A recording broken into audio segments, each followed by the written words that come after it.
रंगोली पर दीपों की सजावट और फूलों की बरसात, पदयात्रा पर निकले संत प्रेमानंद तो छलक उठी सभी की आंखें। संत प्रेमानंद ने ध्वनि प्रदूषण के विरोध के बाद 11 दिनों के अंतराल के बाद अपनी रात्रिकालीन पदयात्रा फिर से शुरू कर दी है। सोमवार की रात को शुरू हुई पदयात्रा में हजारों श्रद्धालुओं ने भाग लिया। पदयात्रा के दौरान भक्तों ने संत प्रेमानंद पर फूलों की वर्षा की और रास्ते में रंगोली सजाई। रात्रिकालीन पदयात्रा में ध्वनि प्रदूषण के विरोध के बाद अनिश्चितकाल के लिए पदयात्रा को स्थगित करने वाले संत प्रेमानंद ने ब्रजवासियों की मांग पर 11 दिन बाद फिर से अपनी रात्रिकालीन पदयात्रा शुरू कर दी। सोमवार की रात ठीक 2 बजे संत प्रेमानंद श्री कृष्ण शरणम कॉलोनी स्थित कुटिया से निकले तो करीब 1 घंटे से बाहर दर्शन को इंतजार में खड़े भक्तों के चेहरे खिल उठे। संत प्रेमानंद को देखकर भक्तों की आंखें छलक उठी।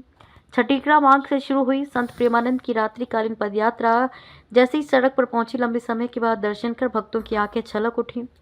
संत प्रेमानंद के चेहरे के भाव भी आज कुछ अलग थे। सभी भक्तों का अभिवादन करते हुए शांत वातावरण में पदयात्रा आगे बढ़ती रही। पुलिस फोर्स के घेरे में पदयात्रा आगे बढ़ते हुए एनआरआई ग्रीन कॉलोनी की तरफ बढ़ रही थी। रास्ते में भक्तों ने गुब्बारे का द्वार बनाया और सड़क पर रंगोली सजाकर दीपदान किया। संत प्रेमानंद पर फूलों की बरसात, कॉलोनी के बाहर फूलों की रंगोली। संत प्रेमानंद पर फूलों की बरसात हो रही थी।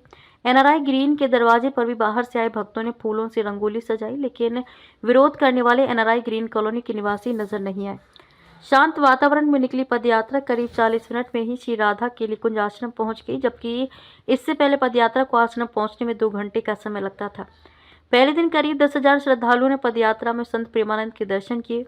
सोसाइटी के अध्यक्ष ने मुलाकात कर मांगी थी माफी। रविवार को कॉलोनी के सोसाइटी अध्यक्ष आशीष शर्मा ने संत प्रेमानंद से मिलकर माफी मांगी और पदयात्रा उसी रास्ते से शुरू करने की मांग की थी। इस पर संत ने सहमति दे दी थी। सोमवार को एक बार फिर आसपास के निवासियों के प्रतिनिधिमंडल ने संत प्रेमानंद से मुलाकात की। कहा, पदयात्रा में दर्शन के लिए देश भर से 1 लाख श्रद्धालु प्रतिदिन आते थे। अब पदयात्रा न होने से सब मायूस हैं। वृंदावन में तो हरिनाम संकीर्तन होना ही चाहिए। हमें पदयात्रा से कोई दिक्कत नहीं है। हम आपके दर्शन से भी वंचित हो गए हैं। संत ने दिया था ये जवाब। संत प्रेमानंद ने कहा कि हमें किसी से कोई शिकायत नहीं है। कुछ लोगों को दिक्कत हुई थी और हम किसी को परेशानी में डालना नहीं चाहते।